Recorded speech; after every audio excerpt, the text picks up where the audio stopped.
What's good, my friends? This is the most interactive sports talk show anywhere. It's Offsides. Marc, Ryan, and Diesel, and we are the Fan Upstate, rolling on until 7 p.m. today. All sorts of fired up because the band is back together again. Diesel and I have not been in studio together. Wait for it, for 17 days. I don't even know how that happens. I don't know how management allowed that to happen, but they did, and here we are, and now we are back together again. Last show together, August 11th. Today is August 28th. Fear not, we still had a kick-ass downloads month, despite the fact that the download king and yours truly have not been together. We would be remiss if we did not welcome back Diesel. I joked with Diesel before he left. Man, my worry with you going on a honeymoon is that you're going to go as 2 and you're going to come back as 3. But as good as seeing you, my man. No, there's a famous statue in Willemstad, the capital city of Curacao. They call it Chi-Chi, and legend has it that if women go and sit on the Chi-Chi statue, they will get pregnant before they leave the island. And Ashley said, "Oh, hell no, am I getting anywhere near the Chi-Chi statue?" So it didn't happen. It does. It didn't come home as 3. Is the Chi-Chi statue known for putting its hands in inappropriate places? I mean, that's crazy, man. That's crazy. You look tan. You look happy. That is fantastic. That is fantastic, Diesel. I got to be honest with you, man. I am hardcore jealous. We have not had our honeymoon yet. Did have a couple really fun days in Nashville. I don't know if you saw this, Diesel. I got to sit in on the Late Kick show with Josh Pate. I saw that you met Josh. When I was in Nashville, we were there to do their show from the Country Music Television building in downtown Nashville. And I said, "Hey, man, we're in town. Can I meet you?" And he said, "You want to come sit in on a live taping of the show?" Who's saying no to that, Diesel? No, I don't want to come in and sit on a live taping of the show. It was incredible. It was incredible. He met Angela. We had a really nice time. The funeral was tough, but brother, update us on the honeymoon. What were the highlights that you can share on the air? I mean, just about everything was a highlight. First of all, Curacao is a desert island about 40 miles off the northern coast of Venezuela. It is a beautiful country. You know, it's kind of like going to like New Mexico or the drier parts of Texas. It's scrubby brush in a lot of places.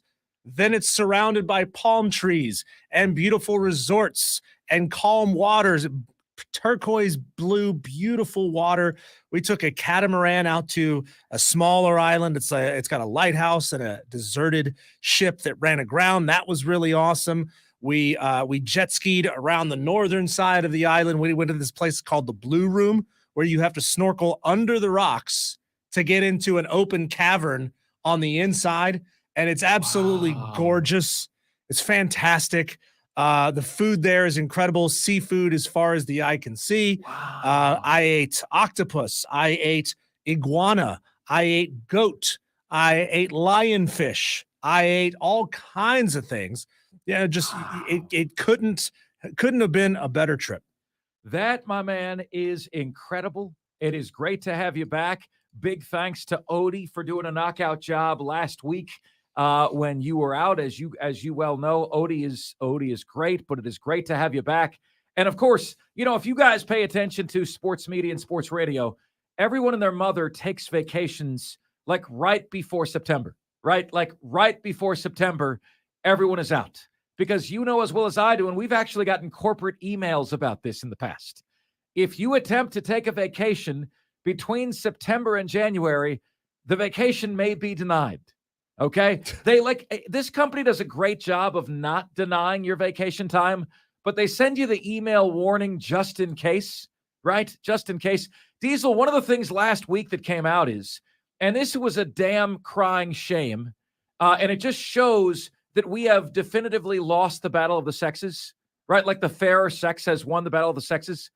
The number one day for weddings in 2023, according to Tie the Knot, a wedding social media account with 250,000 followers, is September 23rd. The hell is wrong with you morons? How are you allowing your Sheilas to do this to us? You know what's on September 23rd this year, Diesel? Ohio State at Notre Dame. Ooh. Florida State at Clemson. September 23rd, the number one day for weddings this year. The hell with all of you. Turn in your man cards, you losers. You're giving a bad name for all of us, all right? The women's national team in soccer is now making as much, if not more, than the men. The ladies have ladies' night at all the bars because we need to give them free drinks, right? In order for them to come, we never give you or I free drinks. It's them free drinks. And now that you have allowed this, the number one wedding day of the year is September 25th. I find it really strange, and I'm not necessarily saying anything by this. I'm just pointing it out. The first World Cup after the women's team got what they wanted financially wise, they bleeped the bed and got their asses kicked and looked really bad. Crazy. Crazy. You got what you wanted, so you stopped trying hard and you got your tails whipped. They did. That is very, very interesting. Very, very interesting indeed. 844-FAN phone. That's 844-326-3663. Texter says Diesel wasn't even in studio on some of those days. He was in studio. I don't know what that means. I see what you did there. I don't know what that means, but Mad Craft said Diesel let it all hang out on the beach. That is true. That is true. I showed my D to the sea.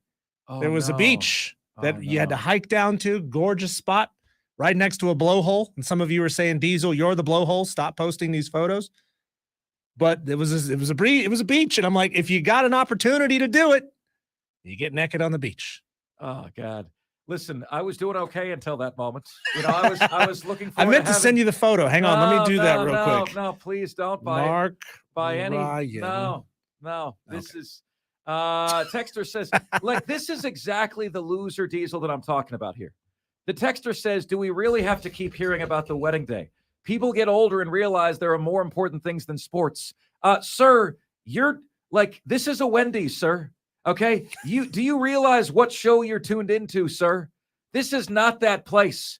I'm sure there's a feminist rally somewhere that you can join and feel very, very comfortable. That place is not here. This is Offsides, where you can get the hell out of here with this nonsense. All right. You've got between January and June to schedule your damn wedding.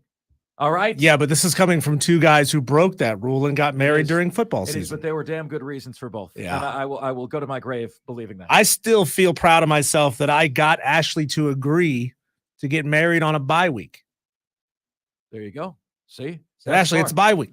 I did the same thing, Diesel. It was the week that Florida played Georgia. It was a bye week. You know, it was a week where I don't want to see the game. You know what I'm saying? I don't care about the results. I don't need to see the game. It is a bye week. 71307 on the carpro.com text line is where you guys can get to us. Coming up on the show today, I have week 0 takeaways. What do we make of week 0? I've got our college football playoff picks and predictions, our picks on the top 5 biggest games of the year. We have got at 3:40 today, Diesel, our North and South Carolina top 10. Diesel, do you remember what days we do all this stuff? I was trying to find this today. There's one day of the week where we do our 4 teams that are going to make the playoff, and we do that once a week. There's one day a week where we do the group of 5 top 5. Okay. Yep. And there's one day of the week where we do the North and South Carolina top 10. I happen to look up a rundown from last year. It was a Monday. North and South Carolina top 10 was on there. So I'm like, why not? Let's do it today. The North and South Carolina top 10 preseason to start the year. What is it? Where are we? What are we looking at that? JD texts in, says, Mark, I caught some of your weekend stuff. The Dick Vermeil interview and the guy from Florida yesterday were grade A content. I wish I hadn't read that second part, JD, because guess what's coming up at 4 o'clock today? If you have been fascinated by the Swamp Kings documentary, which has and remains number 1 on Netflix, don't act surprised. It's about the Florida Gators. Okay. I spoke to somebody who had quite a few highlights in that documentary, Louis Murphy. We spoke to him yesterday. We will share that interview with you at 4 p.m. today. We've got Chris Phillips at 4:40 p.m. today. We've got Cole Bryson at 5:20 p.m. today. Diesel, I do not want to reveal any of this until it's solidified, okay? But I couldn't be more excited about the guest rundown, the football season rundown of guests that we are putting together. I have not yet heard back from Josh Pate. I am crossing my fingers, all right? We don't yet know what he's going to say, but there's some newbies on here, and when we have this complete, folks, maybe tomorrow or Wednesday, you're going to be buckled in for the best sports talk show lineup in the country, all right? In the country. You're going to be locked and loaded for the next 4 months with the best guest lineup you can find anywhere for a sports talk show in the fall. Very excited about that. Don't want to jinx anything. I got a big name commitment today that has not been on this show before, and I'm very, very excited about that. I will tell you exactly what that is as soon as we have everything locked and loaded. We'd love to have Josh Pate back. We love Josh Pate.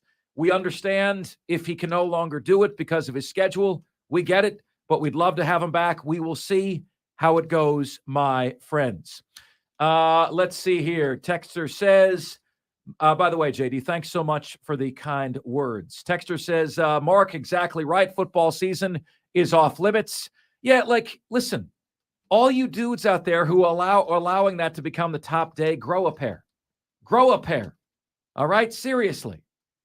And before you hit me with, well, Mark, you got married in the fall. Yeah.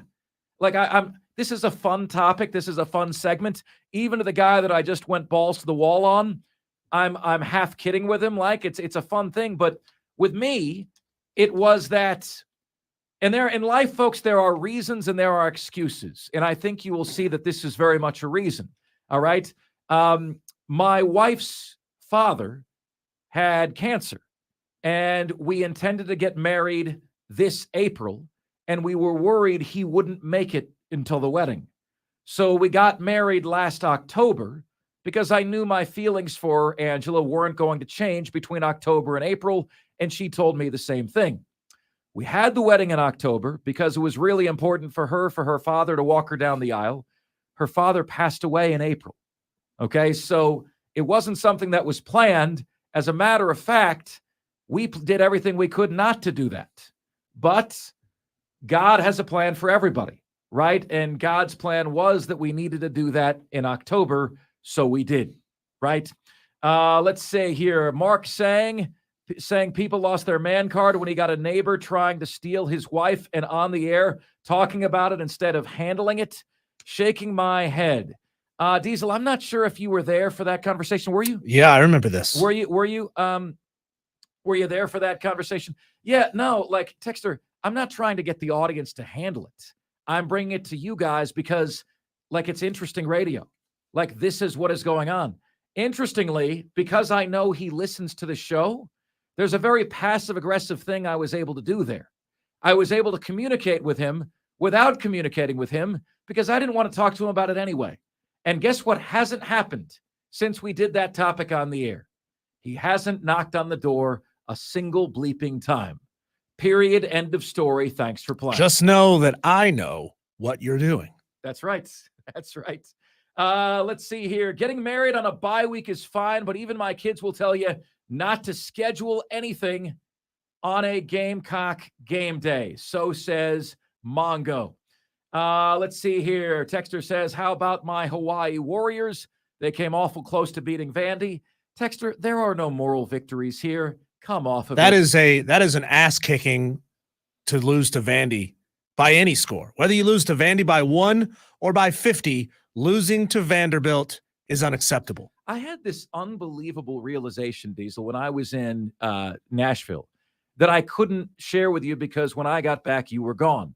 And it is as follows. Nashville, the vibe being there, it is threatening to overtake Atlanta as the South sports city. The sports scene there is nuts. The Tennessee Titans Stadium is over a bridge on a river that everyone gets pictures taken on. It is gorgeous. Nashville SC, their new MLS team, averages 40,000 fans a game. The Nashville Predators Arena, they sell out every single game. It's right downtown across from the Country Music Hall of Fame. Every sports team there gets A-plus level support. Yeah. Where is Vanderbilt Stadium?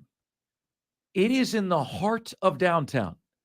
And we hopped a trolley because it was a 103-degree heat index. And the trolley guy goes, "Are there any Vanderbilt fans on board?" And nobody said anything. Nobody said anything. And guess what he said? Still undefeated. I've done this route every day for 8 years. Not a single person. I'm going to be willing to bet that guy is a Tennessee Volunteer grad. Yeah, but there hasn't been a single Vandy fan. Diesel, you would have to try not to get support in that area. That city is begging for a team to call its college football team. And Vandy just can't even take the torch. They're right in the heart of downtown. And it's like when you walk by Vandy, you walk by a dead zone. You know, it's like, oh, this is a weird dead spot of downtown. Mm-hmm. The whole rest of downtown is hopping. You've got a Barstool sports bar that's down there. Diesel, it costs $48 a day to park your car. It costs $15.99 for 15 minutes to park your car. It's more than $1 a minute to park your car.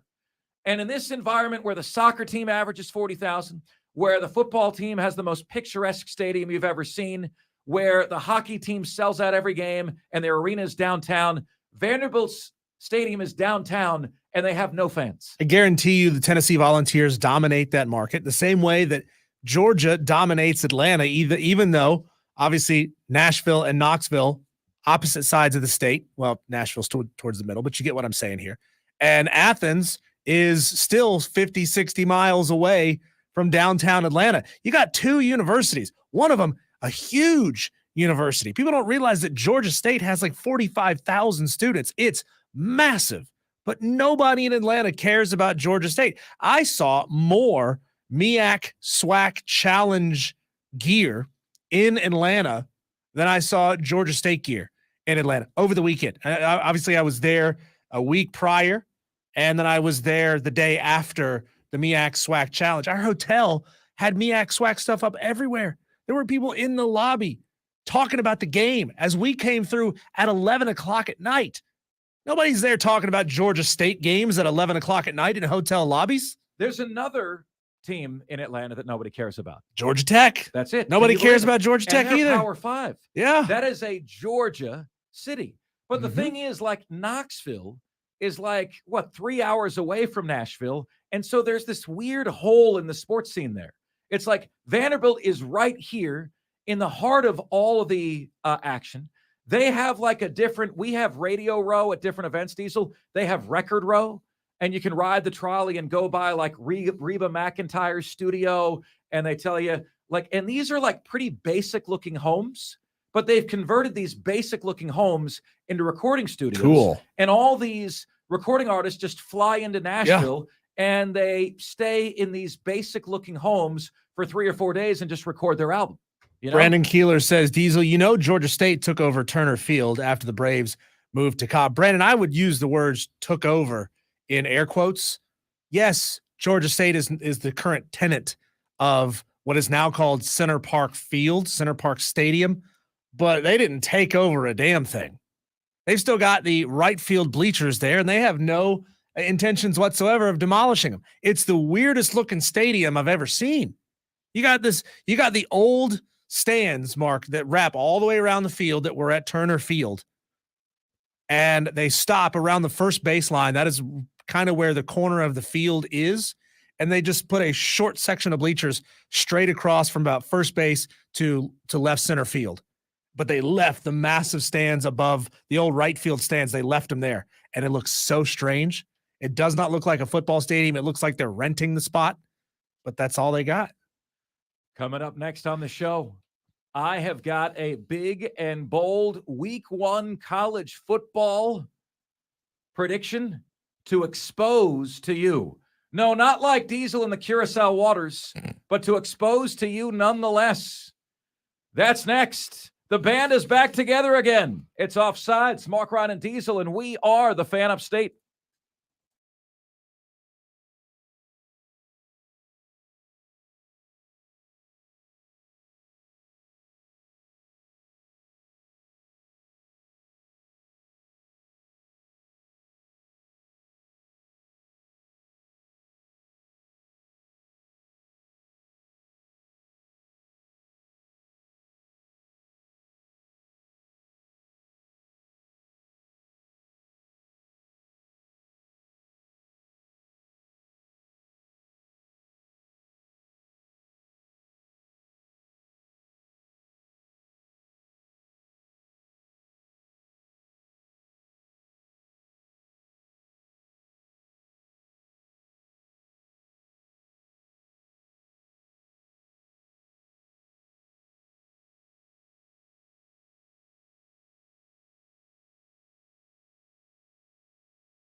My friends, there are exactly 10 FBS teams from North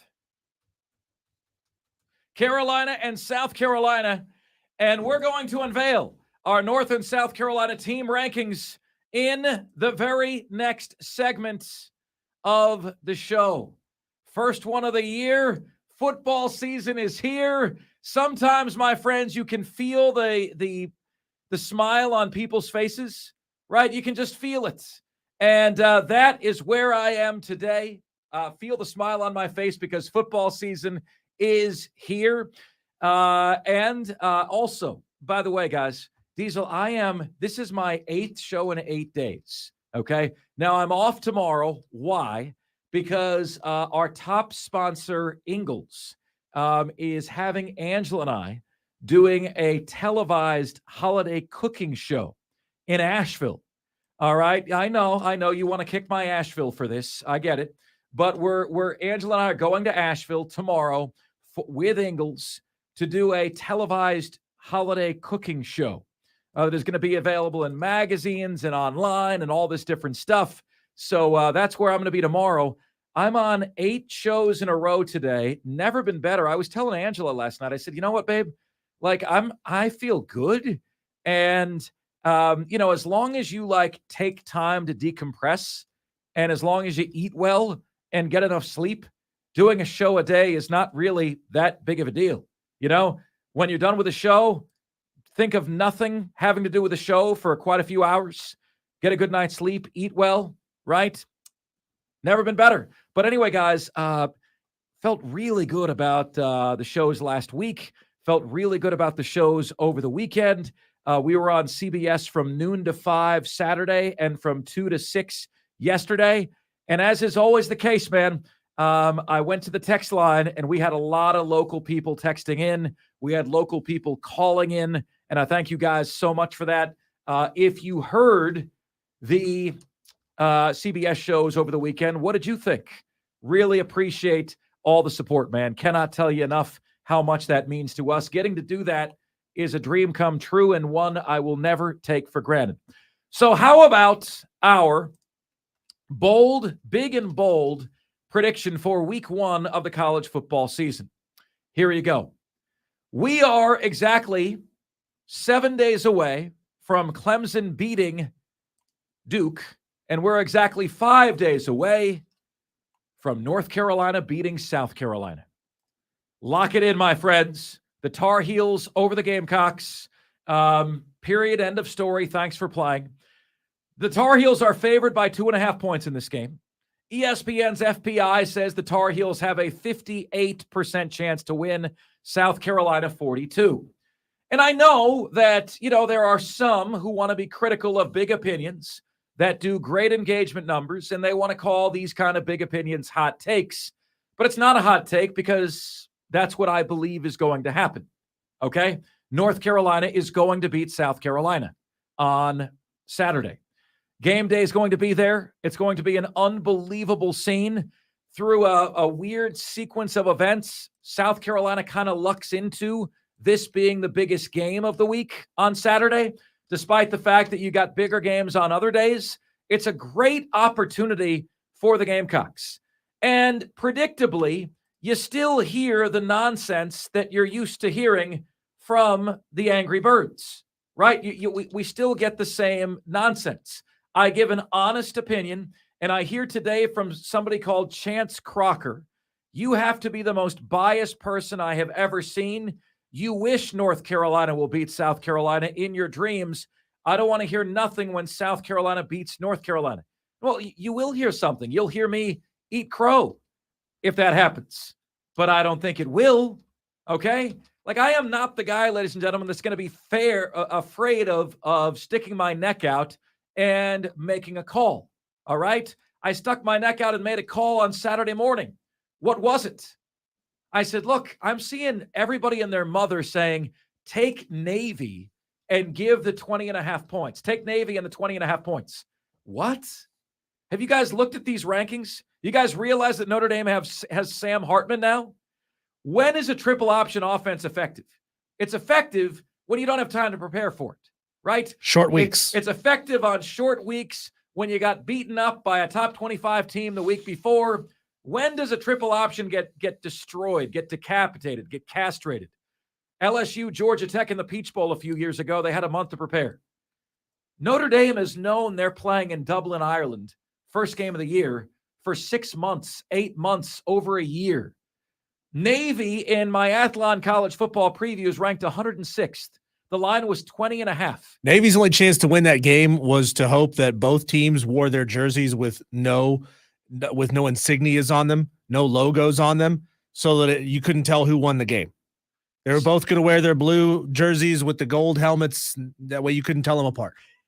I said Saturday morning, I said, look, guys, I think I really lean heavily toward Notre Dame. My score was Notre Dame 36-10. The final score was Notre Dame 42-3. I was in the ballpark. They were even more dominant than I thought they would be, and it was very much against conventional wisdom. I believe that North Carolina beats South Carolina over the weekend. And I think the biggest key to me in this game is the answer to the following question. Who's got a better defense now? Because last year they were both god-awful, right? Awful. South Carolina, the only team with a winning record that was outside the top 100 out of 130 teams in both rush offense and rush defense. Pathetic. North Carolina, there's a reason you spell out their name and no letter D is found. So I want to see who's improved on that side of the ball, right? I do believe that North Carolina being ranked and South Carolina not being ranked is a motivational edge for the Gamecocks. Another motivational edge is the fact that Spencer Rattler used to be the projected number 1 overall pick. Now he has to go up against the guy who might be the projected number 1 overall pick, Drake May, when all is said and done. So I think the Gamecocks have a couple of motivational advantages that keep this game close, right? I really do. But I think Mac Brown's longer tenure at North Carolina than Beamer at South Carolina is going to give North Carolina the edge. They're dragging their feet. The NCAA is on that waiver for North Carolina's top receiver, which could really hurt North Carolina should they not have him. At the same time, South Carolina has lost a tackle for the season. So I really think, folks, this looks to be a very, very good and competitive game. I just believe when all is said and done, Drake May is going to be the difference. I think when you factor in all that South Carolina lost, Jordan Birch, Zach Pickens, right? There are some holes on that team that Drake May is going to feast on, and I'm fascinated to see whose defense has improved more. Look, guys, the over-under in this game, Diesel, this is insane. What do you think the over-under on this game is? The total points. Think about this for a minute. Like, think about, in your mind, what is the score going to be of this game? I'm going to say this is going to be about a 55-point score. The over-under is 64.5. Seriously. Like, they think, like, if you pick 35-28, you're not going to win the bet. You know what I'm saying? Like, You're still going to be the under there. That's insane. 64.5 points. They don't think anybody going to stop anybody in this game. But I lean North Carolina, and I lean North Carolina very, very, very, very close. And I know you guys don't like the neutral site game. I know you don't think it's fair that it's in Charlotte, but I promise you one thing. The Gamecock contingent there in Charlotte is going to be louder, okay, than North Carolina's contingent is going to be. You guys are going to make your presence felt. I just believe that North Carolina wins the game. So go ahead and call me biased. Go ahead and call me uncultured. Call me a swine. Call me everything you want. I think North Carolina gives South Carolina an L to start the year, Diesel. Well, you had to ring the bell for new YouTube viewer April Mosley. Welcome into the YouTube stream. Good to see you. Everybody there making her feel welcome. That's awesome.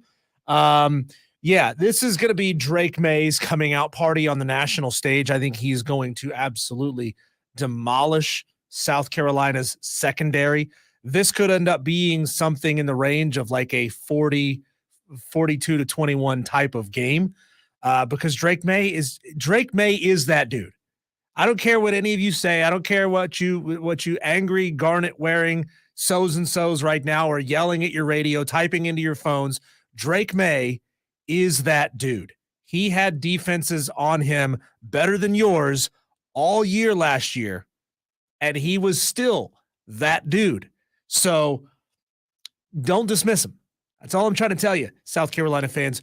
Do not dismiss Drake May. That guy is really, really good. Look, guys, I mean, I don't think this game's going to be a blowout, and there is no bias inherent in picking this game. You know, when this dude on Twitter hit me that I'm the most biased guy ever, I came back to him and I said, okay, so I'm biased because I'm picking the team that Vegas says is going to win, North Carolina.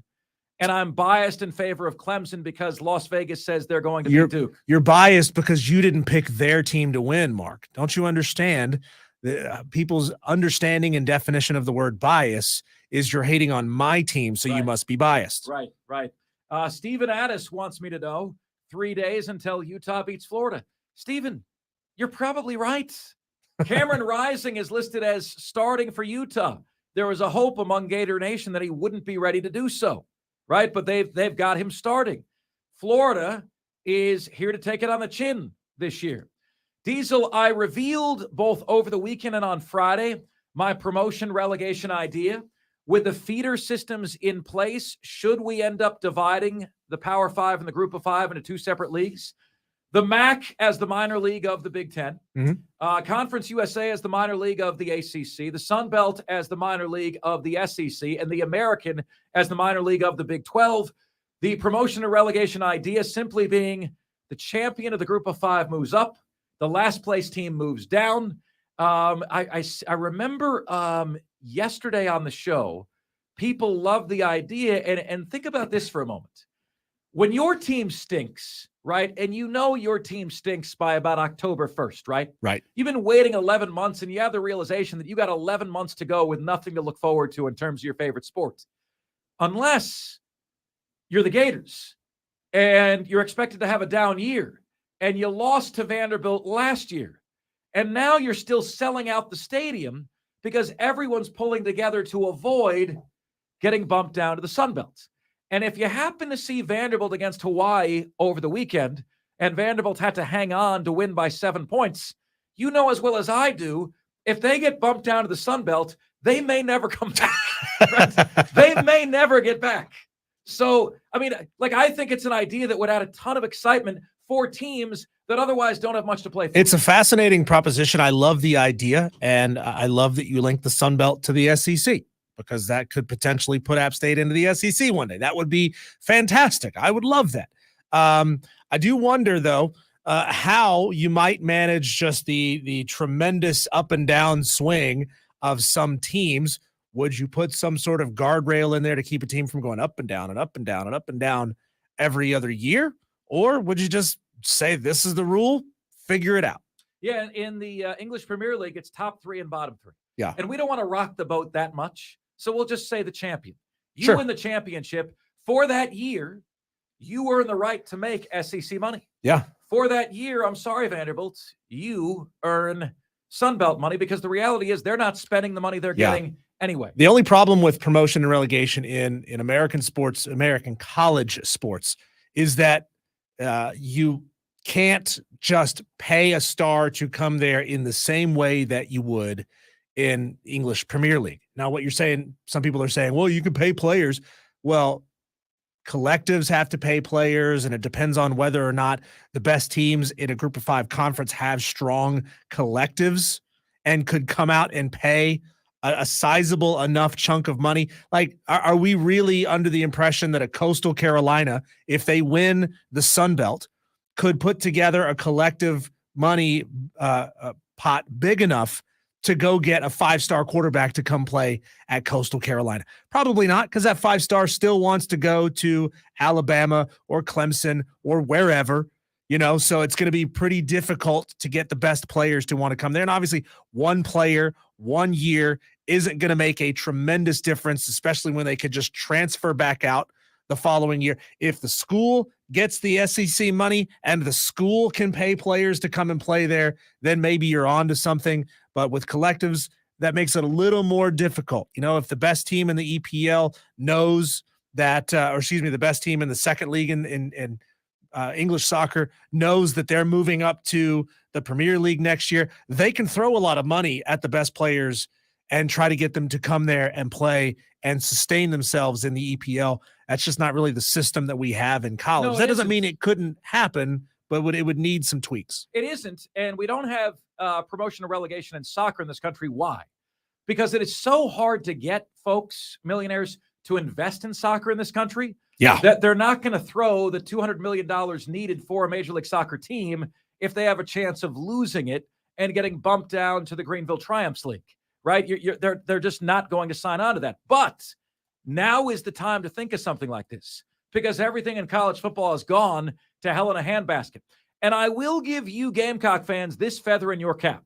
Should you beat North Carolina, my pick to play Clemson in the ACC championship game, should you beat North Carolina, I will go through the 2023 season believing that South Carolina would be playing in the ACC championship game if they played in that conference still.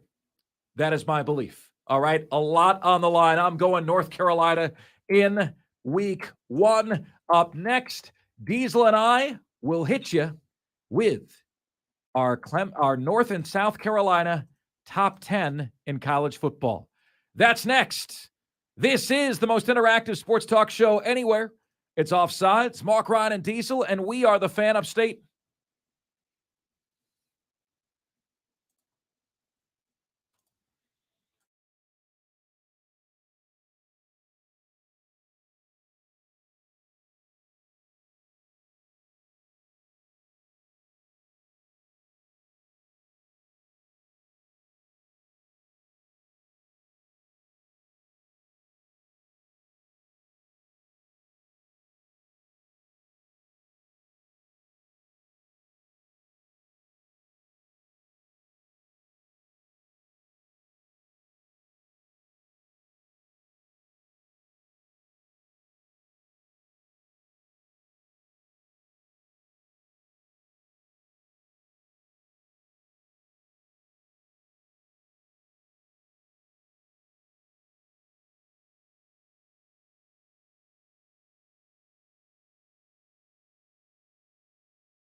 It's Offsides, Marc, Ryan, and Diesel. We are the Fan Upstate. Great to see the YouTube page hopping. Diesel, what do we got going on there? Yeah, we got a lot of conversation to catch up here on the YouTube channel. Guys, don't forget, I do go back and star your messages, even though we can't get to all of them immediately. We star them so that the best ones we can catch up on later. Madcraft said, Diesel, let it all hang out on the beach. That is true, Madcraft. I got naked on a beach in Curacao. It was not a nude beach, but Ashley and I were the only ones on the beach, so it became a nude beach. JD Wyatt says, also, before I forget, September 10th, I'll be at Diesel's Carolina Panthers pregame show, Dave and Buster's on Woodruff Road. Thank you, JD, for that heads up and giving us a liner. Yes, I'll be there 2 hours before every kickoff. That means 1 p.m. kicks. I'll be live on location at Dave and Buster's at 1 o'clock. I'd love to see you guys out there.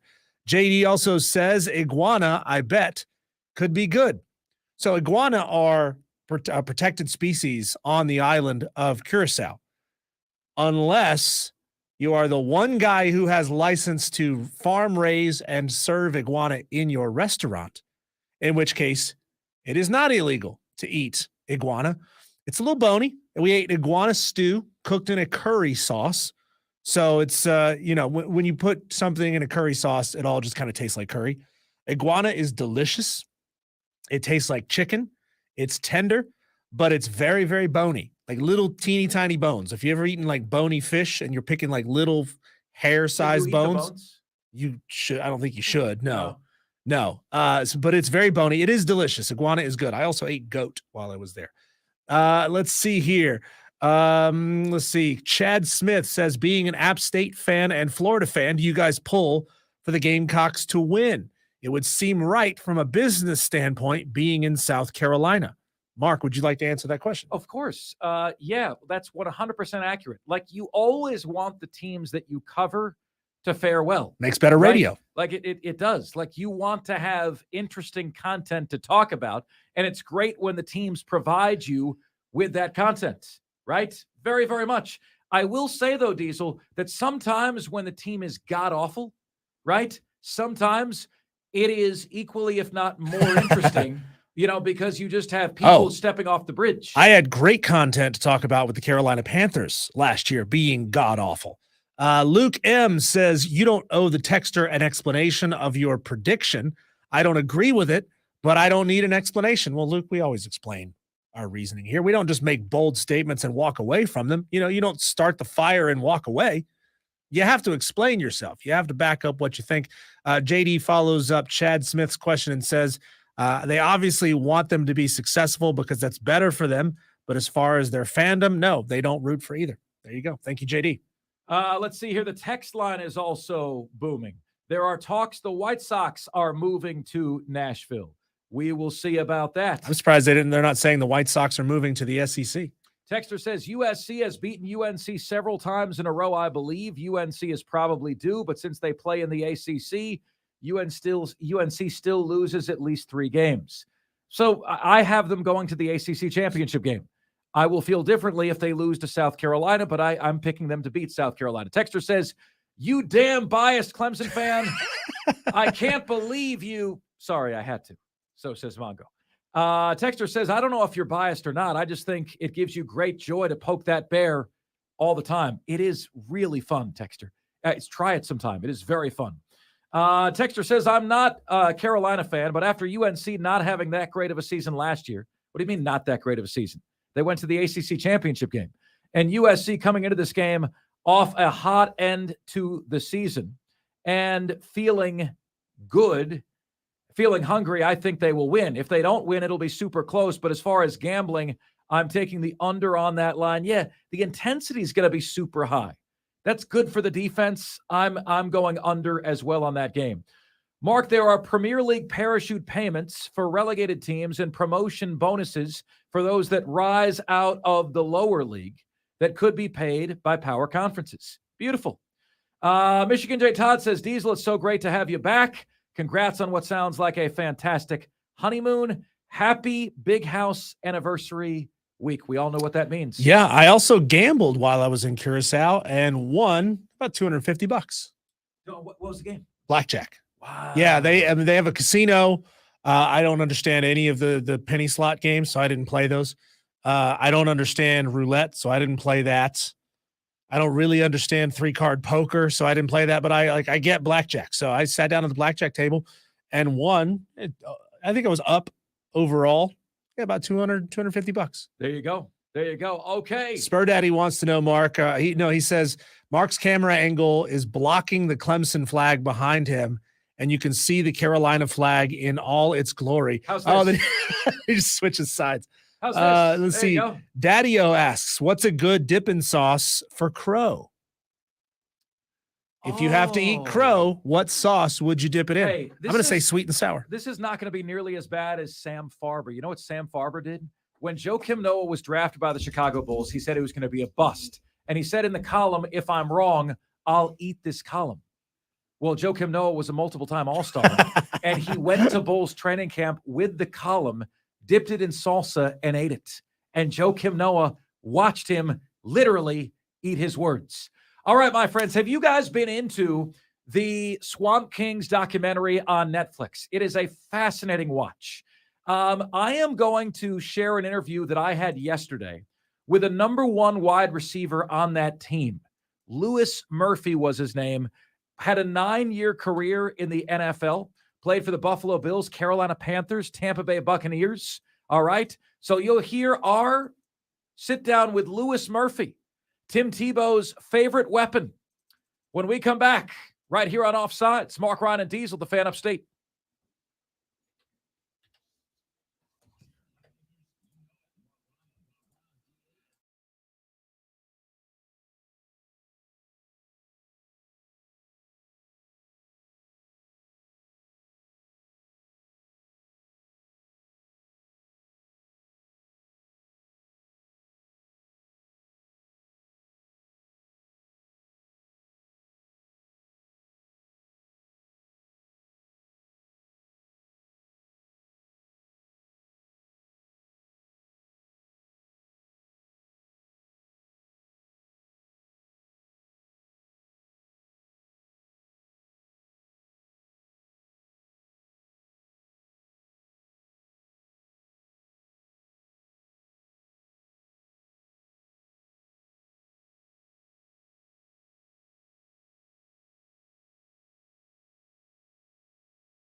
Offsides with Marc Ryan. Blunt, open, honest sports talk. Do it for a feeling of satisfaction that you get right in here.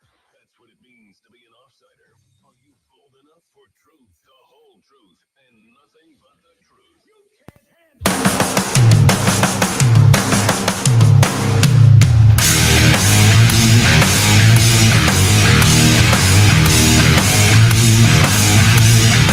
You're listening to CBS Sports Radio, 24 hours a day, 7 days a week, all live, all the time. My name is Marc Ryan. You're listening to CBS Sports Radio on this great Sunday. Hope you are enjoying it. One of the final Sundays of calm and collectiveness before football season explodes in our minds and in our hearts. Rolling on until 6 p.m. Eastern today, 3 p.m. Pacific time. Here's how you can take part. You can give us a call at 855-212-4CBS. That's 855-212-4227. Invite you to follow us on Twitter at CBS Sports Radio. Invite you to follow me on Twitter at Marc Ryan On Air. That's at MARC, Ryan On Air. Follow me, tweet the show. We'll get to your tweets live and on the air. Facebook.com/CBS Sports Radio. And listen live, CBSSportsRadio.com. So have you guys yet seen the Swamp Kings, the Untold Swamp Kings documentary on Netflix? It has been number one on Netflix for the entire week. And I am now on my second watch through of it. I figure admission is the first step toward recovery. I'm Marc Ryan, and I need some help as a Florida Gator alum, but I think it is fantastic. A lot of folks are wondering, okay, well, there was a lot of negative stuff that went on there. Why isn't more of that featured? The reality is, folks, anytime you have an elite program, you have a few character question marks on those teams. Georgia right now treats their real life, as though they're playing Gran Turismo. 16 speeding infractions in this offseason. So the reality is, folks, if they painted everything in a negative light, they never would have gotten the participation from Urban Meyer and Tim Tebow and everyone else that they did. I think it's a great watch. I think Urban Meyer is the best coach in Florida football history.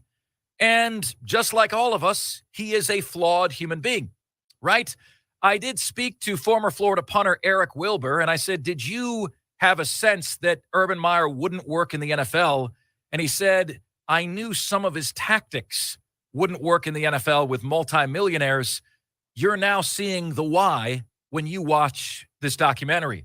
Mat drills and so much more. Well, who better to talk Swamp Kings documentary with us than one of the key members of that team, a downright star for the Florida Gators and a 9-year NFL veteran, wide receiver that led him to the Oakland Raiders, Carolina Panthers, New York Jets, Tampa Bay Buccaneers, and San Francisco 49ers. Louis Murphy, a star receiver of the Urban Meyer era, joins us right now on CBS Sports Radio. Louis, when I was Booger McFarland's co-host in Tampa Bay, you joined us quite a bit, and we always loved having you on, and it's great to catch up with you again, my man. What's good? How are you? I'm good, man. I'm good, Mark. Good to hear your voice, man. Good to hear your voice, man. Thank you so much. On everything. Oh, man, thank you so much. Same to you. Always good to catch up with you, man. So is Swamp Kings, Louis, an accurate portrayal of that era of Gator football? Yes, I would say so. As far as, like you mentioned, man, they didn't show any of the negative stuff, and I appreciate that. But as far as the work that we put in, man, and how hard the grind was, yeah, I can say it's a fair assessment. You know, one of my favorite lines, I think my favorite line in the whole documentary, I was watching this again with my wife last night. She burst out laughing when Brandon Spike said, I came here to play football, and these guys are training like they're going to Iraq. You know? and so Louis, was, your experience training in the NFL, playing in the NFL for 9 years, were the Urban Meyer camps harder than anything you went through in the NFL? Oh, for sure. Wow. For sure, by far, man. Like, we were training, man, and I think the documentary doesn't show, like, all the bad stuff, the fights, and I know it's a little bit of the fights, man, but it was fights all the time, man, and arguing and just testing our mental capacity on how we can, really handle adversity. And man, we went through some crap, man, and but it also showed on the back end with us winning championships. Do you generally approve, Lewis, of Urban Meyer's methods? How did you feel about him as a head coach? I live both sides, man. I was kicked off the team twice, so I definitely was on the SHIT side of things, man. And then I also became a captain as well, my senior year. So I understood, really my junior and senior year captain. So my freshman sophomore year was on the bad side, man. So, nowadays I really don't think that his tactics will work with this new day and age football player. But, it's that's all I really knew from 18 to 21 years old. So it's kind of like the way of life for you, So could he have refined some things? Could he have not said some things? For sure. We all could be better at that. But, he got the best out of us, and then to say that, oh, well, let's try another tactic and try to win a national championship versus something that was already proven. It's kind of hard to say, hey, man, I want to do it all over again. Louis Murphy, 9-year NFL veteran wide receiver and one of the star Florida Gators of the golden age of Florida Gator football, joining us here on CBS Sports Radio. So I was watching a couple of your videos on this documentary series, Louis, and since the series is called Untold, you're saying they still left a lot untold. What story or stories that you can share with us were left untold that really needed to be shared? Marc, we're going to have to say that for a part two, man. We got to say that for a part two, man. It's been some people reaching out, to some of the guys, Percy, Pouncey Twins, on seeing what those untold stories would be, But there's so many stories, man. And honestly, so many stories that I've forgotten a lot of them, and everybody has, that's the interesting thing about doing it is because it's a lot of players. You got close to, 100 players on the team, and everybody has their own story, or that we forgot about, whether it's, the storyline behind Cam Newton getting kicked out or, a storyline behind Aaron Hernandez and things that he went through or being kicked off the team or going through punishment. So it's a lot of stories that I think would intrigue the audience, the fans, if we really kind of went more in depth in, personal stories. Everybody wants to know, like, what was going on with Percy and his migraines, and then, there's a backstory to that, as well. So yeah, I think it's kind of too many stories to name over this interview, but just individual stories of guys. That's kind of what I was leaning towards. Is there's a lot of heroes in that story besides Tebow that we could really go in depth on, especially Chris Lee, being a preseason Heisman candidate, and then not being that by the end of the season, splitting time with Tebow, so I think there's a lot of different stories that could be told, and it'll be kind of cool to see those individual stories come to life. When you think back, Louis, to the Aaron Hernandez experience and knowing what happened thereafter, how was as much as possible Florida and the Florida Gator football team and the family able to keep him to the best degree possible under control until he became a millionaire and an NFL player? And I would love any insight you have or any feeling you have on that experience and what emotions you have about Aaron Hernandez today. Yeah. Well, one, I haven't watched any documentaries. I haven't watched anything that's out on Aaron Hernandez. One, because he was a friend, and I want to remember him as a friend. Mm-hmm. So, I can't really answer that because understand.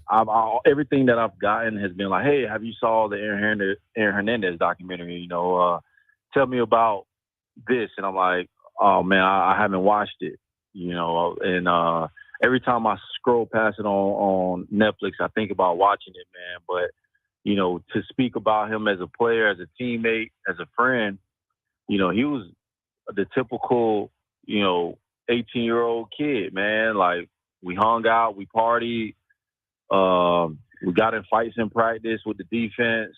He never showed any signs of, like, completely just off the rails, will give you the shirt off his back, man. Just the nicest guy, man. He came in. I was a junior when he came in as a freshman, and he came up to me like, "Hey, Murph, man, I want to be a great tight end. What are some things to do that can help me, become great or become a starter? And we used to work out, run routes together, pick up basketball together, man. And I just, to be completely honest, man, I was blown away by, everything that came out in the news and everything that has happened toward, that they put out about him. Because we weren't that close in the NFL, but in college, we probably hung out one time, in the off season in the NFL, probably back in Gainesville, having a few beers. That's about it. Other than that is, in college, man, he never really showed anything besides, we related too because his dad had passed away and my mom had passed away my senior year in college. So we were, I was just always, and he would encourage me like, hey, man, I've been through that, man, losing a parent, man, keep your head up, Murph. Those types of things. It was,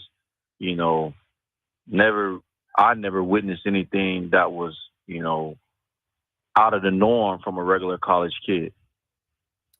9-year NFL veteran, 2,443 receiving yards in the NFL, and Florida Gator great Louis Murphy joining us here on CBS Sports Radio. Louis, do you associate the favorite moments of your playing career as a Gator or more memories in the National Football League? Wow. Well, I played double the years of college. My 4 years in college, I played 9 in the NFL. So a lot of my memories are from the NFL, but nothing trumps, beating Alabama in the SEC championship, Mark. You know what I'm saying? Like, you can't not forget that,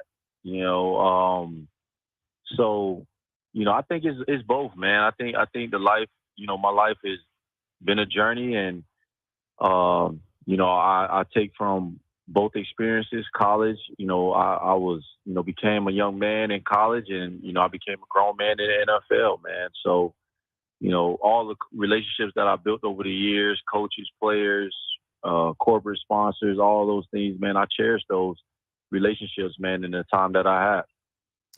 How did you become, Louis, one of, if not the favorite targets of Tim Tebow? And can you speak a little bit to the relationship you had with Tim? Man, I'll never forget, man, when Tebow first, I was a sophomore, because technically I know they kind of make it seem like Tebow is Urban's first, recruiting class. But honestly, I'm me, David Nelson, Keyston Moore, Dorian Monroe. Those guys we were recruited by Meyer in the 9th hour, because he left Utah and won that bowl game. And then like 2 days later, he was sitting in my living room, recruiting me, asking me if I'm, going to recommit to Florida because I decommitted from Florida when Ron Zook got fired. So my sophomore year, we're watching, ESPN, and Tebow's making his announcement. And, so he comes in as a freshman, and as a sophomore who's not starting, I'm like, and he's not taking starter reps because Chris Leak is throwing with Dallas Baker and Andre Caldwell. So me and him started working out, just me and him together. He would call me at midnight. I would call him at midnight through those 3 years of playing together and work out in the swamp, just me and him, and you can ask him this, man. It was just me and him throwing, from 12 at night to about 2 in the morning, just running routes, man. And, we developed that friendship. We developed that relationship, man. And the first time we threw routes, he put on a song by T.I., and because T.I. was like one of the big time rappers at the time, and he rapped word for word the song "Praying for Help." And when I saw that, I was like, man, he didn't miss a word, "Praying for Help" by T.I., man. So he was relatable. I was like, man, this quarterback listens to hip hop. Okay, cool. And we just became really good friends, man. And our chemistry built over the years. And, I was able to be the leading receiver for the Gators, my senior year. And a big part of him, winning the Heisman Trophy as well. You know what, Lewis? I often wonder why sports is so far ahead of society when it comes to interpersonal relationships. And I think when I think about that team in particular, you think of the different backgrounds, the different demographics, the different socioeconomic statuses on that team. And you guys all had to come together, and you had no choice but to throw out your differences and all work and pull together for the common goal. That's something that isn't easy to do. That's something I don't think society does a great job at, but it's something you guys did so well that you won 2 national championships in what a 3-year period. It was incredible to witness how you guys come together. Would you say guys like Tim Tebow and Brandon Seiler and yourself were principally responsible for molding that team to one unit? Oh, for sure, man, for sure. When Brandon Seiler and Dallas Baker left, I remember me and Dallas just talking and him telling me, hey, man, Murph, take it to the next level, go get another one. And, Tebow everybody led in their own way. It's Brandon Spikes. Brandon Spikes was over the defense. I was over the offense.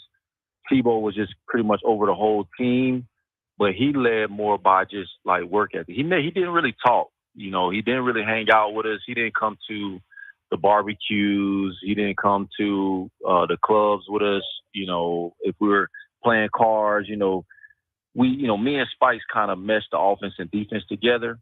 I think that's a part of the story that's missing. And then Tebow, he kind of was just like, I'm not gonna say off on his own, but I would go to with Tebow to talk to churches and talk to kids at churches all the time. I'm sure there's footage of that as well. Because I'm a believer as well. But and Tebow tried to mesh with other players too. So I'm not gonna say that he did. But I think it started with Urban, man. To be completely honest, I think completely transparent. It started with Urban because Urban had something that we would do because he's, a psychology study mastermind, undergrad and master's in psychology. We had this session called Bleed on Me session.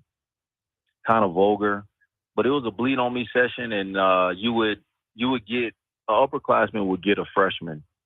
And I really think this was one of the key things that really helped us win because everything starts from the top down. So I would say I played an intricate part in it, but it really started with Urban.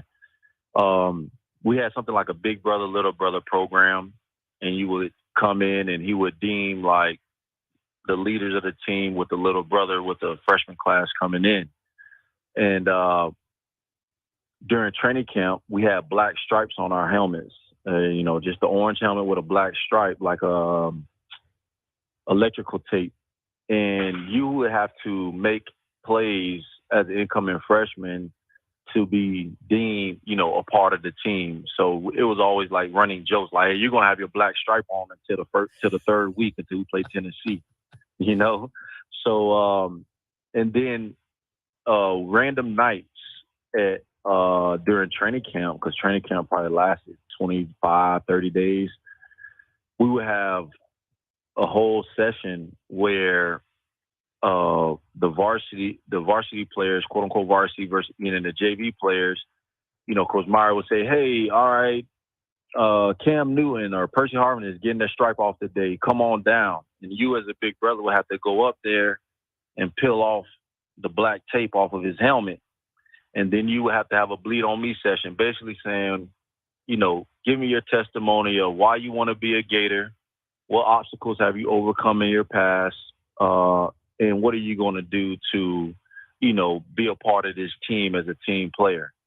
And, man, in those sessions, man, dudes with coaches, players, coaches would have to do it as well. New coaches would have to do it as well. But players will be balling out, man. I'm talking about full tears, man. Some of the stories you hear from a Chris Rainey or Percy Harvin or Cam Newton of the obstacles they've been through, then it's like in over 4 years, I just saw that just bring everybody close together, man. And then in the locker room, like you knew, like, and this is public, not like Chris Rainey was homeless. So now you're not picking on this guy because his shoes is busted. You're saying, hey, Rainey, man, you want some shoes, bro? I got some extra shoes, just on some friendly, want to be a brother, and that's what I believe really brought our team together, man, was the mastermind of getting everybody to buy in and know that, hey, everybody has issues. Everybody comes from somewhere that, may not be, sunshine and rainbows. And you would just see guys just support each other, man, and have each other's back through anything. And I think it started with those bleed on me sessions. Louis Murphy, ladies and gentlemen, 9-year NFL veteran, one of the best Florida Gators of the greatest era of Florida Gator football ever. You can follow him on Twitter. Give me chills when you say that, right? I mean, Mark, man, when you say that, man. Heck yeah. Well, it's true, man. It's true. I mean, you were the go-to guy. You were Mr. Reliable, man. I always say, Louis, the best ability is availability and reliability. Yeah. And you were the most available, reliable guy. Every time in the national championship game against Oklahoma where I see Tim Tebow saying 30 minutes for the rest of our lives, I'm not seeing Tim Tebow. I'm seeing you. Not in your head, and being the vice president to Tim Tebow there, making sure everybody's on the same page. So, Louis, I'm so proud of you, man. I'm so proud of you and what you have done and for representing Florida so well, man. And thank you so much for joining us today. No problem, man. Thanks for having me, Mark. Anytime.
By the way, Diesel, we talked about that fall thing on Saturday on CBS where the number one day for weddings is September 23rd, and we rocked this song because everyone who allows that to happen is this, a loser from Beck.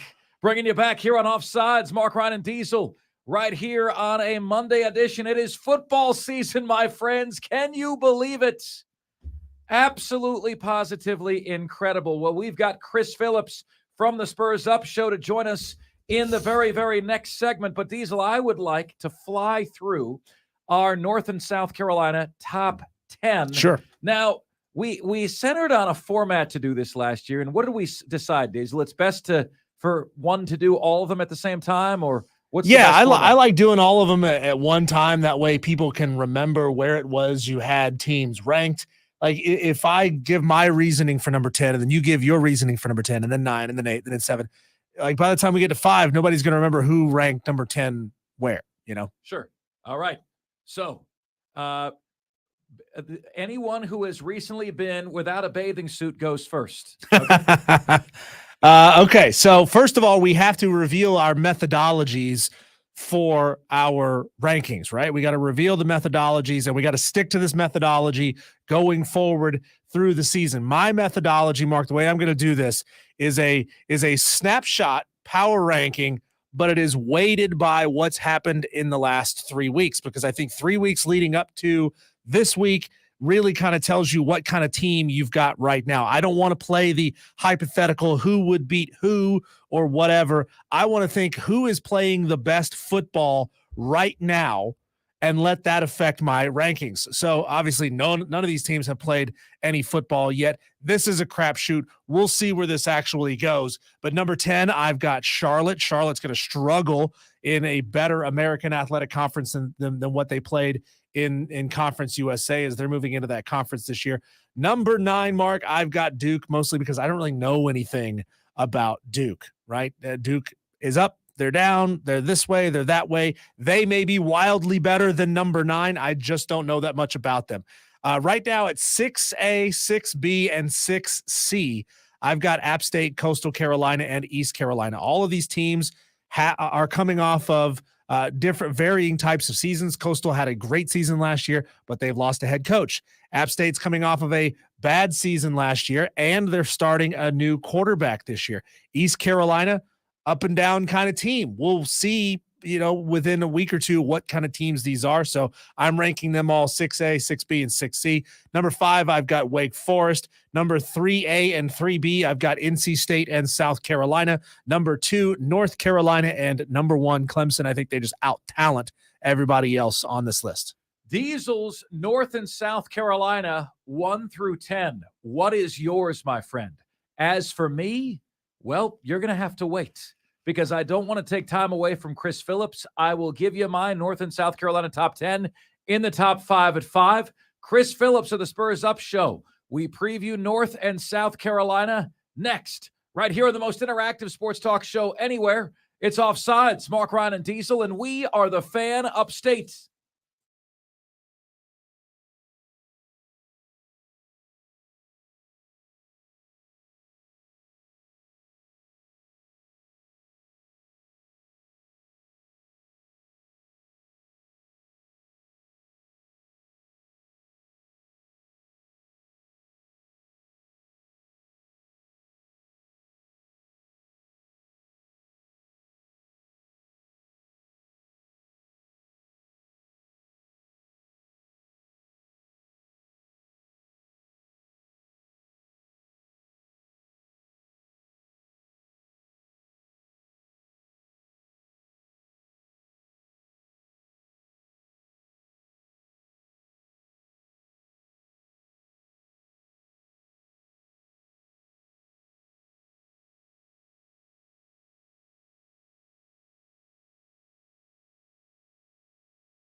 Texter on the carpro.com text line says, Mark, UNC going to the ACC championship game doesn't mean they had a good season. They play in a terrible conference.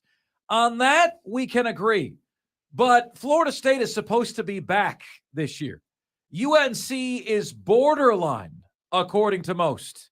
Top 25 team, borderline on the medal stand, the third-place team in that conference. I've got them going to the ACC championship game because I believe Florida State is a fraud. All right, an out-and-out fraud. And I'll eat that if I'm wrong. Joining us right now is the host of the Spurs Up Show.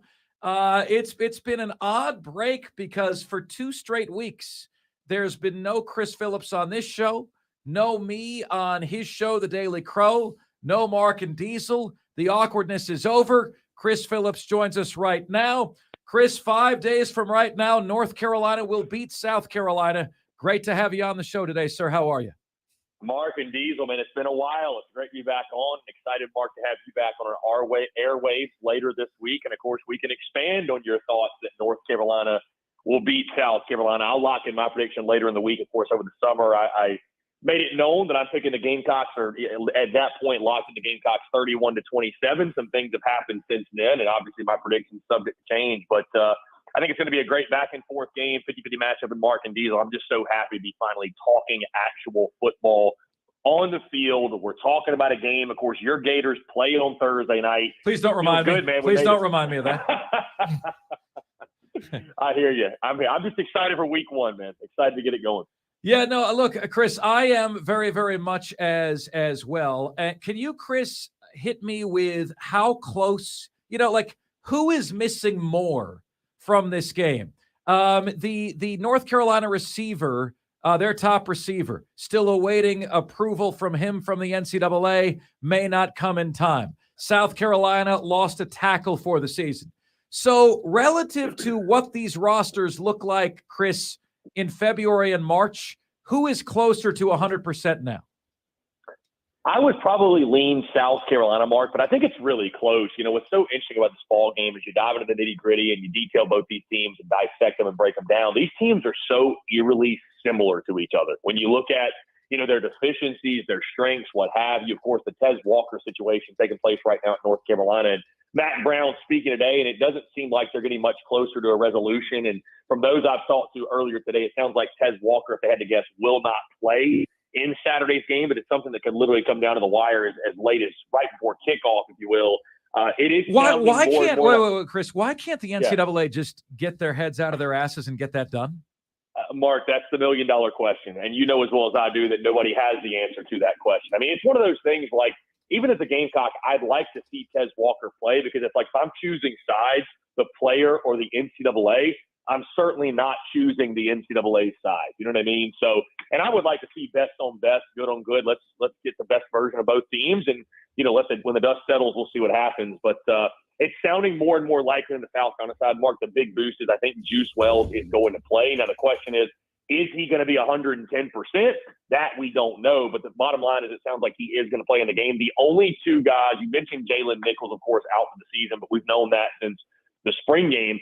The only 2 guys, it sounds like to me, Mark, that I feel confident saying they will not play, Jatius Gear, the edge from Syracuse, the transfer, he is dealing with an ankle injury, which is a big loss, right? Because they brought him in to be an immediate contributor, and that's the guy that, or that's the position, if you will, at the edge position. You don't have a ton of quality depth. And then Nicholas Harbor, it sounds like he's dealing with something. He may miss the first game. And I think it's, Mark, more of a situation, too, to where if he was anything less than 100%, they're not going to try to push him because it's a guy that probably would have only played 10 or 15 snaps anyways, because from what we've heard in fall camp, he's been adjusting to the speed of the college game and really playing the nuances of the wide receiver position more so. I mentioned the speed, not like he's like one of the fastest guys on the team or anything, but the nuances of the wide receiver position. Not sure how many reps he would have seen either way. So I would say right now, Mark, I think South Carolina is in pretty good shape, and I know UNC, they've got a couple issues defensively as well. We talked about that this morning on the show. They're dealing with some things. So both these clubs are a little bit banged up. I think South Carolina, though, as long as nothing changes and as long as Juice Wells is healthy, I think they're in a little bit better of a position than North Carolina.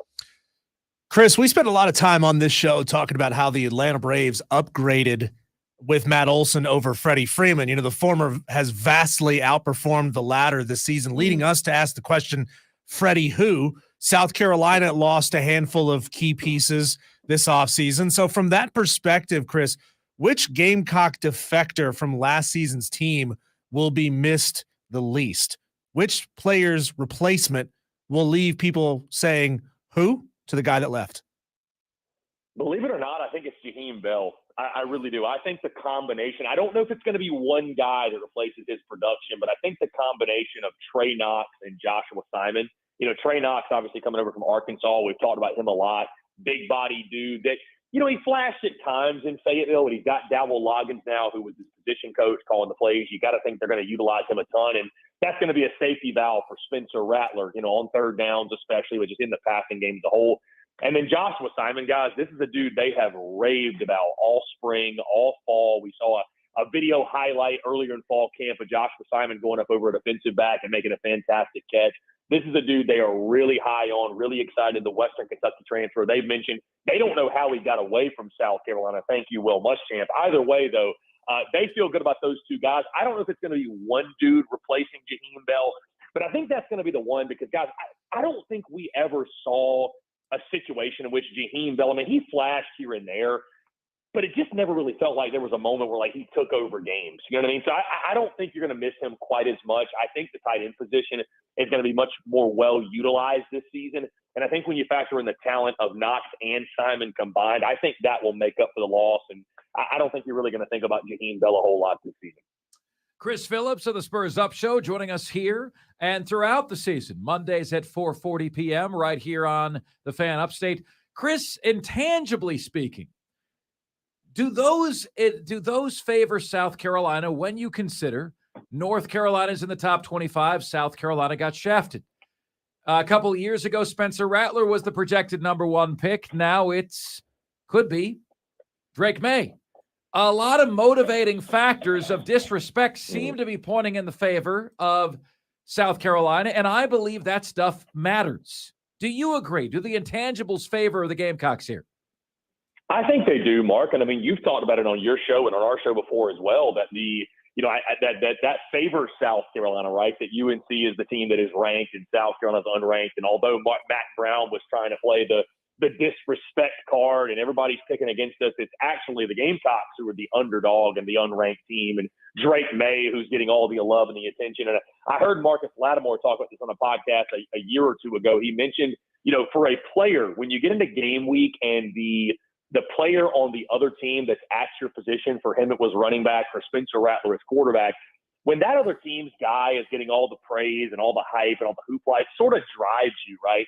I'm not sure if that's something that really played into it, but think about last year in the Tennessee game when Hendon Hooker is getting all the love and the hype and the hoopla, if you will. And I think Spencer Rattler had a chip on his shoulder, took it upon himself, and played by far his best game of the season, if not his career, when he had that 400-plus yard passing game against Tennessee. So I think certainly, guys, it helps South Carolina. I think it's one of those things. Shane Beamer has found creative ways to get his team fired up, to get his team motivated. If you need to be motivated to play your border rival in week one of the 2023 season, you probably need to get your pulse checked. But any little thing that you can use, Mark, again, the thing that helps you is this.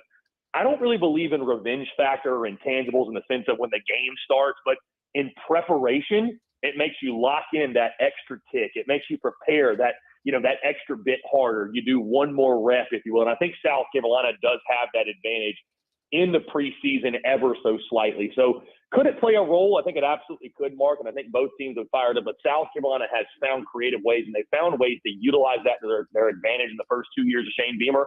I'd expect nothing less in this season opener.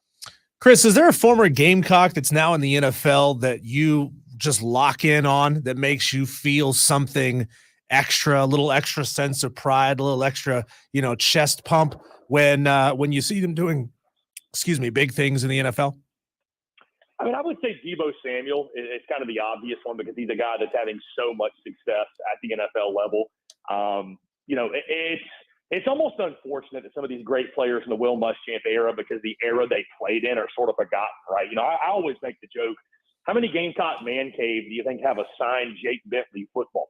How many Gamecock man caves have a framed J.C. Horn picture? And it's not really their fault, right? It's just because of the era they played in, and most Gamecock fans would rather forget the era even happened. Deebo Samuel's kind of that bright, shining star when it's like it doesn't matter how good or bad the team was. He was a dude that just showed up and showed out every single Saturday. And obviously coming back from the injury, the way he rebounded, and, seeing what he's doing in the NFL is a lot of fun to watch. So I'd probably say Deebo Samuel. He's kind of the obvious answer, but, really excited. There's a lot of Gamecocks doing great things in the NFL, certainly with the Carolina Panthers as well. You got the local team. So it's a lot of fun to watch right now, but Deebo Samuel, to me, he's must-see TV every Sunday.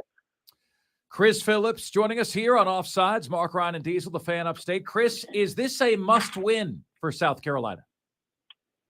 It's a very important game. It's a tone setter. I won't say it is a must-win. That is one of the most overused terms in all of sports, right, Mark? I mean, it's one of those things where it's like, unless it's an elimination game of some sort, it's not a must-win game. And I'm to blame as well. I have that fault. I get carried away and say those types of things. But I literally mentioned on today's show, I think it's a more important game for North Carolina than it is South Carolina, just from the standpoint of, and listen, Gamecock Nation, don't hear that as me saying that it's a game that South Carolina can lose and everybody should be okay with it.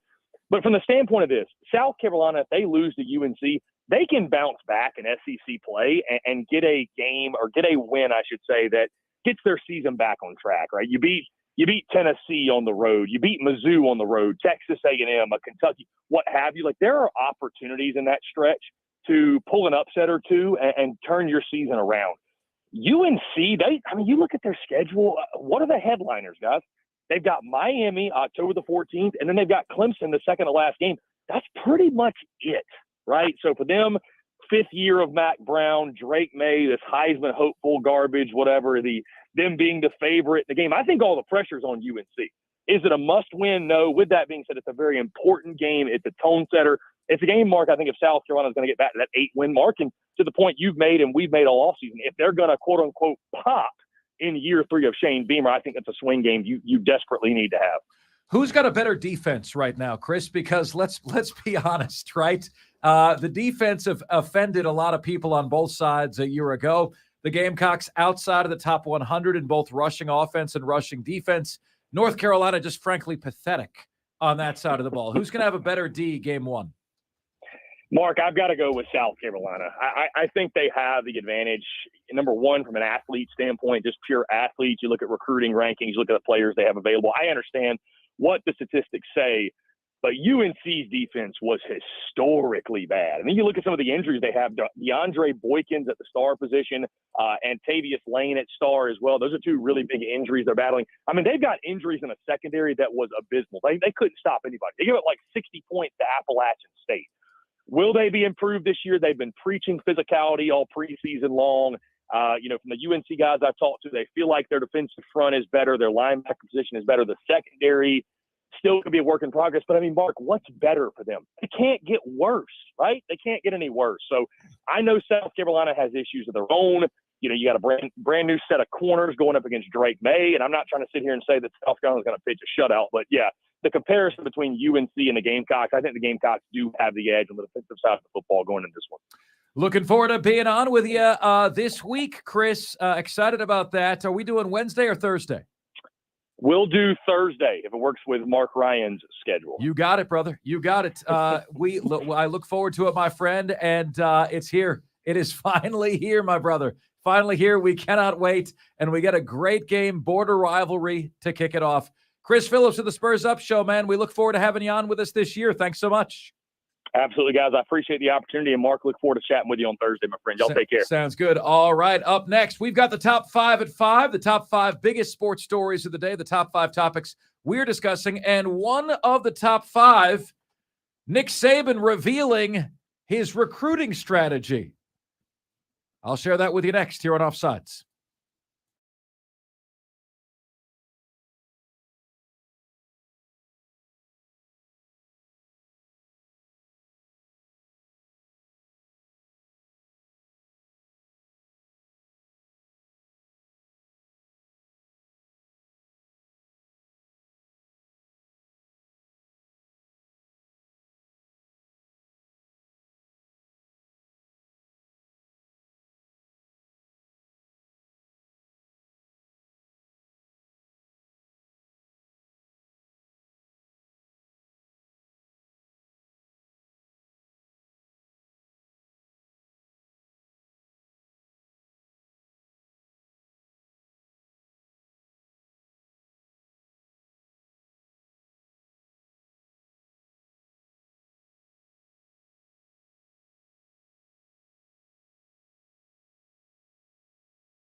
Who would you say has a better reputation for being a better franchise in the NFL? The Dallas Cowboys or the San Francisco 49ers? Why that might be changing coming up at 5:40 in this hour. We've got Cole Bryson joining us in the very next segment on an insane high school football weekend. You know, like I said to Cole Bryson, I said, who wins the 5A state championship this year? Who wins? And he said, Mark, it is so close between Burns and Dutch Fork, but I'm going to roll with until you beat the man. You're not the man. You got to beat the man. How does this go again, Diesel? My wrestling knowledge sucks. If you want to be the man, you got to beat the man. Yeah, to be the man, you got to beat the man. Well, guess what? Burns lost to 4A Chapman, and Dutch Fork lost to Spartanburg. Most people's 1 and 2. Dutch Fork is now 0 and 2. You know, the upstate turning Dutch Fork Stick a fork in Dutch Fork. Turning him into plastic fork, turning him into salad fork, dessert fork. It is awesome to see. Cole Bryson joins us on a shocking high school football weekend in the next message. But now, my friends, it is time for us to do that jam, and it's time for us to hear from you. All right, time for us to hear from you, which you can do by hitting us on the carpro.com text line or by giving us a call at 844-FAN-PHONE. That's 844-326-3663. The text line is there for you at 71307. Just start your text with the word FAN, and away you go on the show, my friends. It is time for the top 5 at 5. The top 5 biggest sports stories of the day. The top 5 topics we're discussing. Ladies and gentlemen of the Upstates, Offsiders. The top 5 at 5 starts right now. And now, the top 5 at 5. And 5, 4, 3, 2, 1. Hit it! This guy drives me crazy. 5. It is time for the college football playoff picks and predictions, week 1 edition. Here's who I believe are the 4 teams that are getting in. Number 1, Alabama. Number 2, Georgia. Number 3, Michigan. And number 4, yes, Clemson. I think Clemson makes it back to the college football playoff this year with either a 13-0 or 12-1 record. I do think that's going to be good enough to get them back in. I also think, my friends, okay, it has been 18 years. I'm sorry, only once in the last 18 years has the SEC not played for the national championship. The SEC has won the national championship 13 of the last 17 years until now. I'm going Michigan to win the 2023 national championship. Why? No questions at quarterback. Alabama and Georgia both have questions at quarterback. Carson Beck for Georgia, likely Ty Simpson for Alabama. But Michigan, J.J. McCarthy could be a Heisman Trophy contender. And I think Clemson is a legit top 6, 7, or 8 team in America, folks. But the path to the national championship for Clemson is very forgiving, with Florida State and Notre Dame both coming at home, right? I think this is the year. This is Jim Harbaugh's opportunity to get over the proverbial hump. Please note, you do not see Ohio State in this 4-team projection. What do you think, guys? Alabama, Georgia, Michigan, and Clemson in my college football playoff. How do you do? Next up. 4. My friends, I do believe that North Carolina beats South Carolina this year. Now, look, no Tez Walker would be a major loss for the Tar Heels. That said, I consider all of the factors. I consider the fact that ESPN's Football Power Index says North Carolina's 58% chance to win. Las Vegas says North Carolina's a 2.5-point favorite. The game is being played in their home state, and they've had all offseason to work on improving, which was statistically one of the worst defenses of all time last year. Oh, by the way, they also have Drake May. South Carolina's got a ton of question marks for me. A ton. How healthy is Juice Wells going to be? Nick Harbor, you heard Chris Phillips say, is probably not going to play. This is a team that couldn't run the football a year ago, couldn't stop the run a year ago. How are they going to improve there? I think this is a high-scoring game. I think this game might require a first-digit 4 to win. All right, but I like North Carolina ever so slightly in Charlotte over the South Carolina Gamecocks. And there's no bias here. There's no hate here. It is my God's honest opinion here. I owe you that, right? I most certainly do. What say you guys? I've got North Carolina over South Carolina. Next up. 3. So Nick Saban is revealing how he prevents the transfer portal from eating up his 4- and 5-star laden team. Here's what he does. He doesn't release a depth chart. Isn't this creative? Isn't this clever? Monday is typically when you get the depth chart, first string, second string, third string. And Nick Saban didn't release that today. Asked why, he said it creates a lot of distraction on our team.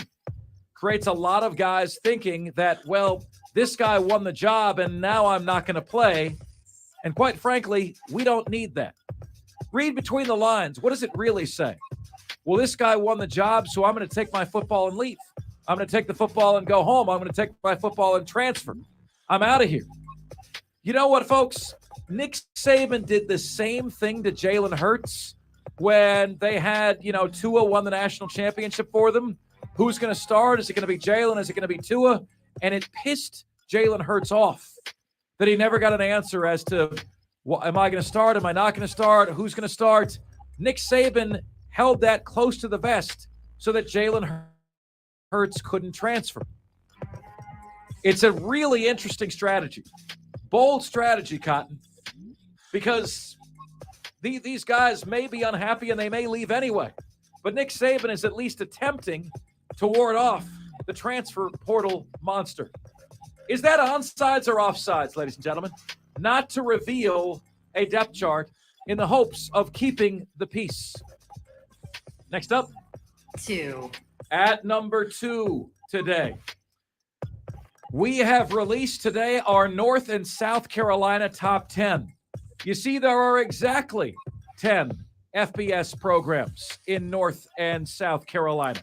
And Diesel revealed his at around 4:30 today. He most certainly did. Diesel, can you give us a review?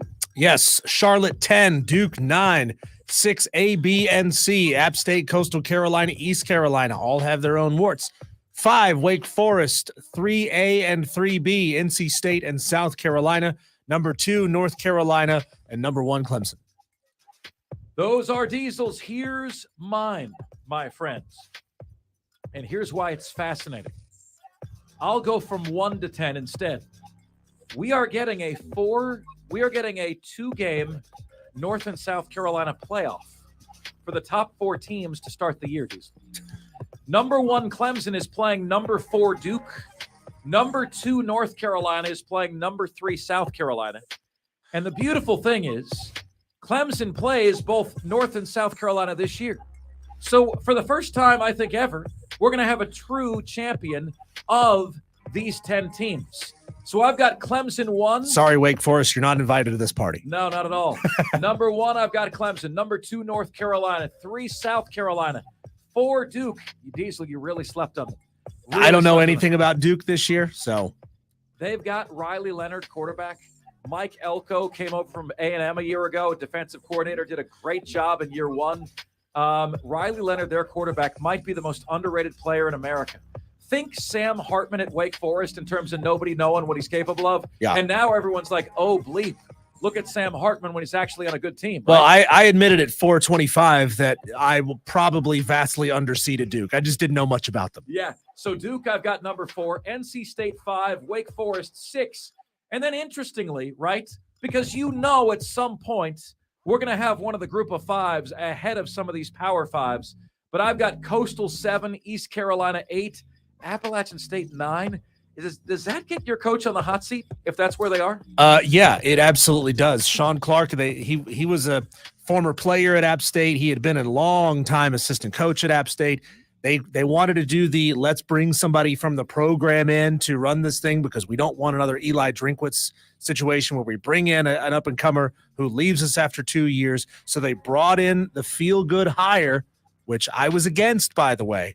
They brought in the feel-good hire, and he kind of crapped the bed last year. And so that's been Clemson fans' criticism of Dabo Sure. the whole time, right? That's why everyone was elated, dancing naked in the streets when they went outside the box to hire Garrett Riley, because Dabo was known to only promoting from within with, let's be honest, mixed results. But that is my top 10, folks. Number 10 is Charlotte on this list. And, you know, if there is going to be a group of 5, Coastal Carolina, East Carolina, Appalachian State, and Charlotte, that pops this year, which of those 4 is it going to be? And how about the fact that we've got a little mini tournament, a little round robin going? Number 1, Clemson against number 4, Duke. Number 2, North Carolina against number 3, South Carolina, right to start the year. And then Clemson plays both North Carolina and South Carolina anyway. If Clemson really is number 1 in North and South Carolina, they play number 2, number 3, and number 4. Fascinating to consider. And finally, 1. number 1 on the show today. How about some week 0 takeaways? Folks, can I just be honest with you?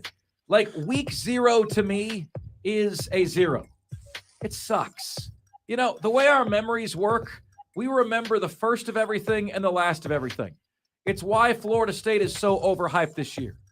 The first thing they did last year was beat LSU by a single point. The last thing they did was beat a brand Oklahoma by 3 points. Here's the problem. Oklahoma sucked last year. They were 6-7. Barely beat a Florida team who sucked last year. Florida was 6-7. All right? So I feel like this week 0 thing is overhyped and it sucks. You know, it's a 0 to me, week 0 is. Why come in with a whimper when you can come in with a bang? All teams play or no teams play. And high school does this as well.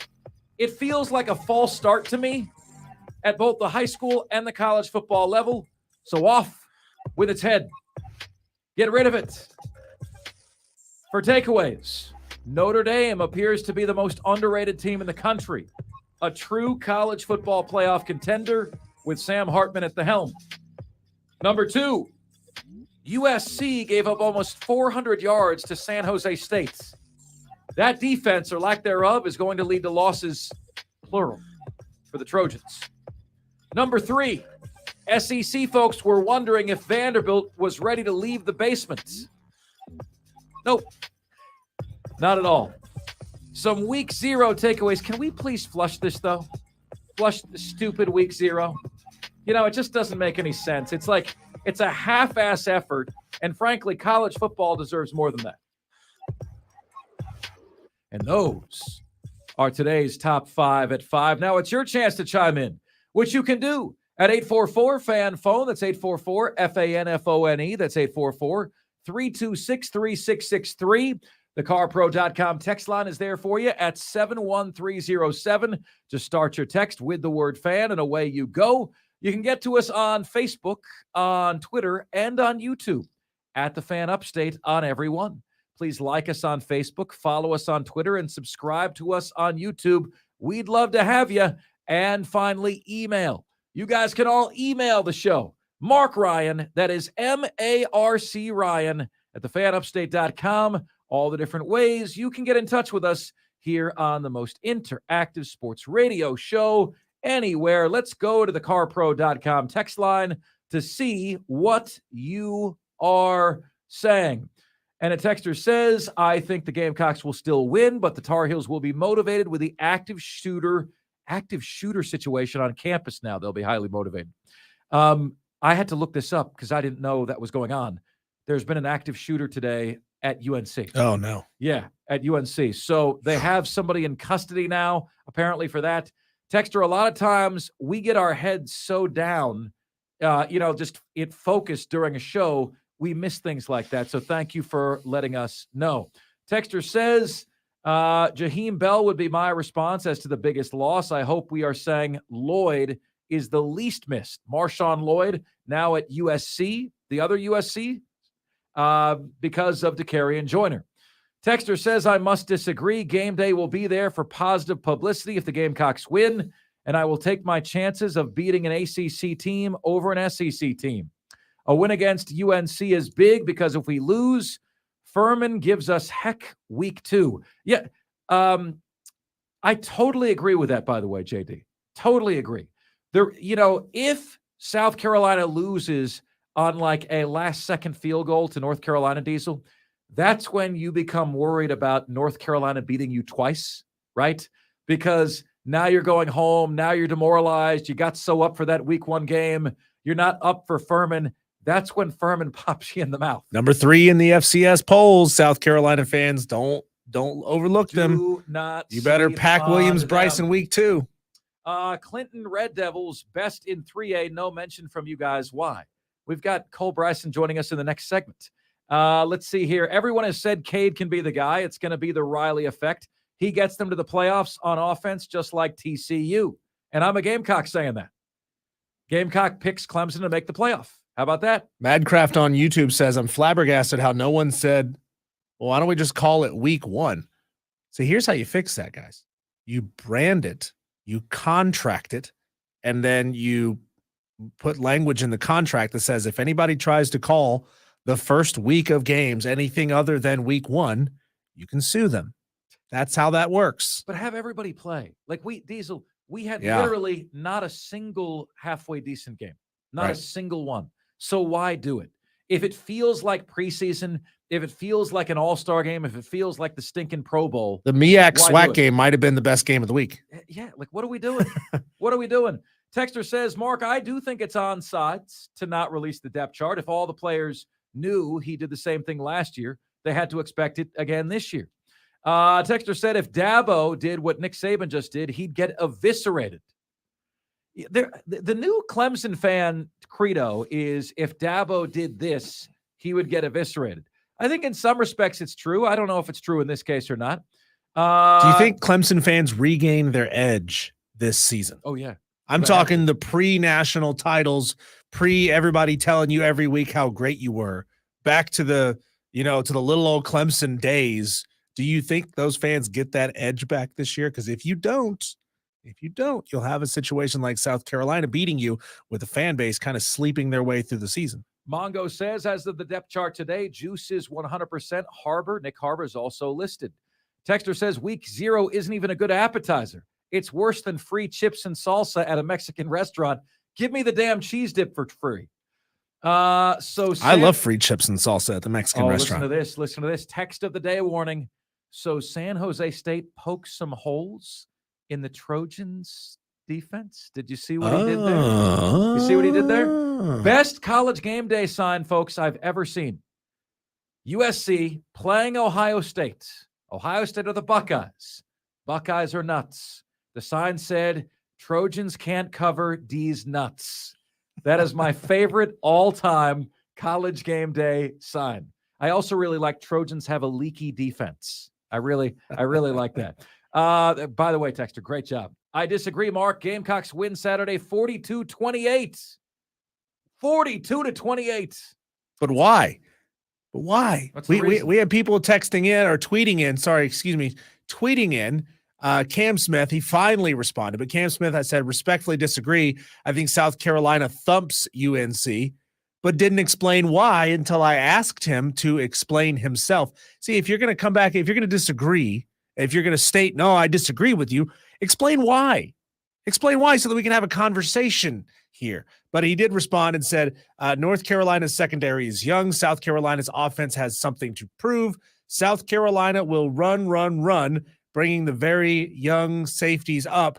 Then, boom, Rattler and Joyner will win the day. South Carolina has too many playmakers on offense.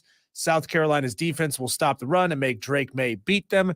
South Carolina is better than UNC. There you go, Cam Smith. That is a measured and reasoned response that we can actually have a conversation about. The thing is, Diesel, they couldn't run when they had Marshawn Lloyd. Right. Now they're going to run without a running back? Hey, he's a South Carolina fan. He feels like South Carolina is going to be better. I wish people would just admit this early in the season when we know nothing about these teams, just admit I feel like it could be a big year.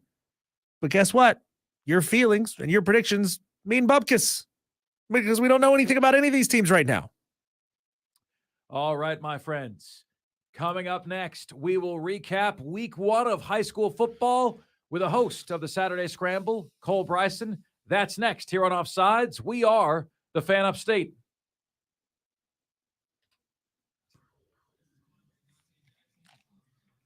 Guys on the stream, it is fantastic to be back with you. It's been so long since we've all been here together. JD Wyatt, Mad Craft, Spur Daddy, going back and back and back. I'm trying to find, God, you guys were just on it the last couple of minutes of this show. Everybody who joined in on this conversation today, thank you so much. Thank you so much for jumping right back in, making it feel like we never left for vacation. It's been great. Guys, thank you so much. Yeah, it's great to have the band back together again. Football season is here. Buckle up, my friends, because this show is going to give you the best football guest lineup you've ever seen on a sports talk radio show. Be ready. I can't wait. Also, I apologize to all of you who follow me on Instagram and saw me naked on a beach, but you didn't have to click the photo. So see you guys tomorrow.